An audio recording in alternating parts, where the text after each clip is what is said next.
రైతులు పండించే పంటలకు ఎన్నో రకాల చీడపీడలు ఆశించి నాణ్యత దిగుబడులు తగ్గుతున్నాయి. వీటి సమస్యలు తగ్గించడానికి అధిక ధరలు వెచ్చించి అనేక రకాల పురుగు మందులు, ఎరువులను వాడుతుంటారు. అయితే అవి పనిచేయకపోవడమే కాకుండా అనేక సమస్యలు సృష్టిస్తున్నాయి.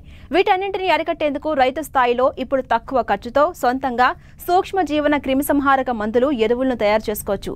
అవి ఏ విధంగా తయారు చేసుకోవచ్చో రైతులకు అవగాహన కల్పిస్తోంది ఆంధ్రప్రదేశ్ ప్రకృతి వ్యవసాయ విభాగం.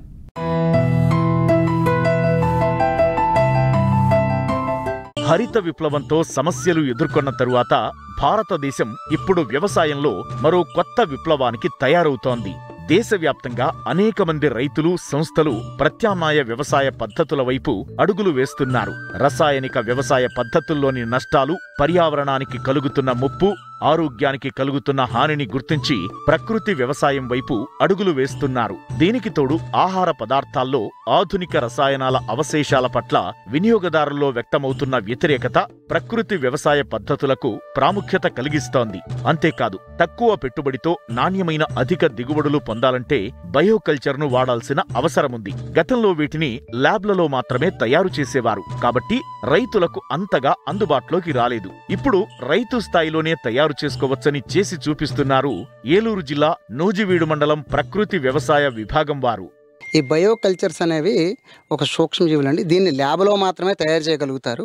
ఈ ల్యాబ్లో తయారు చేసేటువంటి ఈ బయోకల్చర్స్ని రైతు స్థాయిలో సులభంగా తయారు చేసుకునే విధానాన్ని తీసుకొచ్చాము. బయోకల్చర్స్లో రెండు రకాలండి. రెండు రకాలంటే మనం తీసుకొచ్చిన 18 రకాల బయోకల్చర్స్లో బవేరియా, వర్టిసిలం, లకానియా, బోరాన్ ఇలా 18 రకాలనేటువంటి సూక్ష్మజీవులు ఉన్నాయి.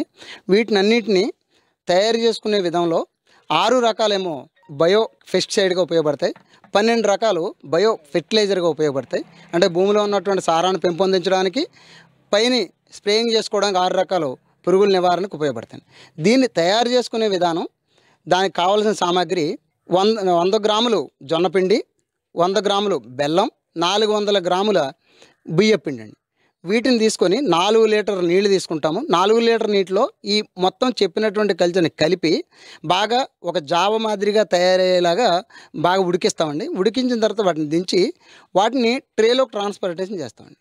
ఆ ట్రేలో ట్రాన్స్పర్టేషన్ అయిన తర్వాత దానిలో మేము తీసుకొచ్చినటువంటి ల్యాబుల్లో తీసుకొచ్చినటువంటి బయోకల్చర్ని దానిలో వేస్తాం. ఆ ట్రేలలో వేసి దాని మీద కవర్ పెట్టి 6 రోజుల పాటు చీకటి గదిలో పెడతాం, అట్టే పెడతాం. దానివల్ల 6 రోజుల తర్వాత అది తయారవుతుంది. తయారైన వాటిని మళ్ళీ 20 లీటర్ల క్యాన్లో ట్రాన్స్ప్లాంటేషన్ చేస్తాం. అది చేసిన తర్వాత దాన్ని ఒక 4 రోజులు ఉంచేటప్పటికి పూర్తి స్థాయిలో లిక్విడ్ తయారవుతుంది.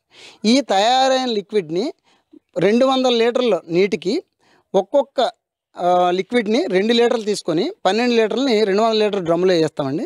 దీన్ని దాదాపు ఇలాగ 20 ఎకరాలకు స్ప్రే చేయడానికి సరిపోతుంది. తర్వాత రెండో రకమైనటువంటి భూమిలో ఇచ్చుకునేటువంటి ఎరువులుగా ఉపయోగపడే వాటిని, భూమిలో ఆల్రెడీ అన్ని రకాల పోషకాలు ఉన్నాయండి, వాటిని మళ్ళీ డెవలప్ చేయడం కోసం భూమిలో మొక్క తీసుకోలేని స్థితిలో ఉన్నటువంటి పోషకాలని మేము ఇచ్చే బయోకల్చర్స్ ద్వారా ఆ మొక్క తీసుకునే స్థితికి, నత్రజని, భాస్వరం, పొటాష్ వీటిని మొక్క తీసుకునే స్థితికి మనం వేసేటువంటి బయోకల్చర్స్ మారుస్తాయి. మార్చి మొక్క దానంతట అదే తీసుకొని ఎదిగే అవకాశాన్ని ఈ బయోకల్చర్స్ కనిపిస్తాయి. ఈ 12 రకాల కల్చర్స్ వేయడానికి ఇది లిక్విడ్ ఫామ్లో తయారు చేస్తాము. ఈ లిక్విడ్ ఫామ్లో తయారు చేయడం కోసం 100 గ్రాముల బెల్లం, 20 గ్రాములు ఉప్పు అండి. ఈ రెండు కుక్కర్లో ఒక రకమైన స్టీమ్ చేస్తామండి. ఈ స్టీమ్ చేసిన దాని నుంచి స్టీమ్ అయిన తర్వాత, చల్లారిన తర్వాత 20 లీటర్ నీళ్ళలో మనం తయారు చేసిన 4 లీటర్ బెల్లం కల్చర్ని వేస్తాం. వేసిన తర్వాత మనం 2 లీటర్ల బాటిల్ తీసుకొని 2 లీటర్ల బాటిల్లో ఈ 12 రకాల కల్చర్స్ని ఒక్కొక్క దానిలో ఆ కల్చర్స్ని వేస్తే 4 రోజుల నుంచి 6 రోజుల్లో తయారవుతుంది. తయారైన కల్చర్స్ని మళ్ళీ మనం 20 లీటర్ టిన్లో ట్రాన్స్ప్లాంటేషన్ చేస్తాం. 20 లీటర్లు అయిన తర్వాత మళ్ళీ 6 రోజులు ఆగితే మొత్తం కల్చర్ తయారవుతుందండి. దీన్ని 20 ఎకరాలకు స్ప్రే చేయొచ్చు.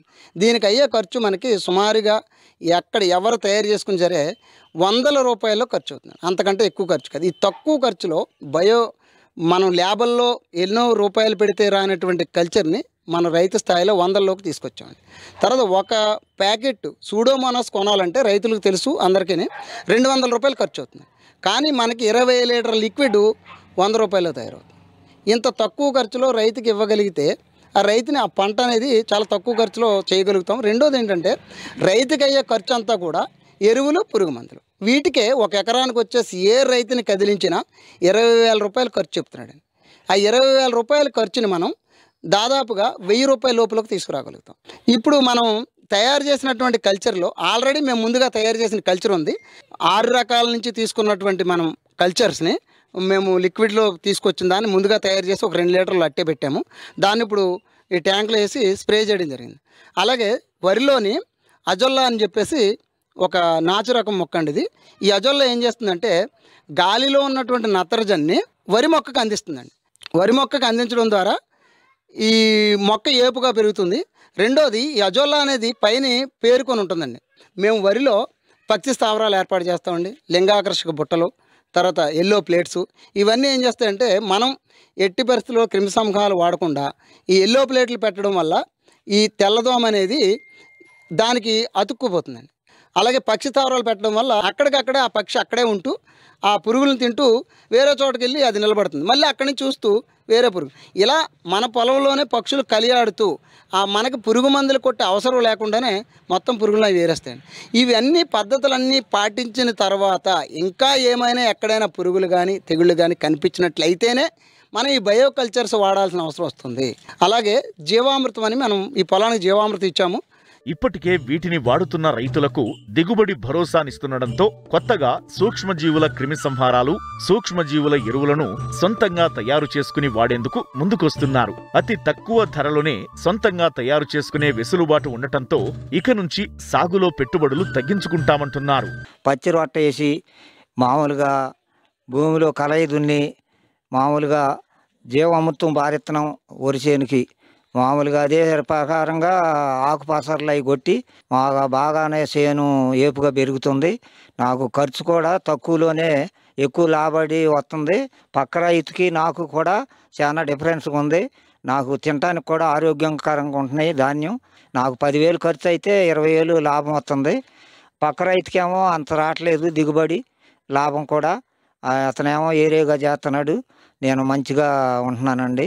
ఈరోజు మా పంచాయతీ దగ్గర ప్రకృతి వ్యవసాయ సిబ్బంది వారు ప్రకృతి వ్యవసాయం ఎలా చేయాలి, దానివల్ల ఉపయోగాలు, బ్యాక్టీరియాని ఎలా తయారు చేసుకోవాలి అనే పద్ధతులు చూపించారు, చెప్పారు. చాలామంది రైతులు ఇక్కడికి రావడం అనేది జరిగింది. చాలా తెలియని విషయాలు చాలామంది తెలుసుకున్నారు. ఈ బ్యాక్టీరియా తయారు చేయడం అనేది ఎలా, ఏంటి, దాన్ని ఎలా చేయాలనేది కూడా వీళ్ళు చెప్పారు.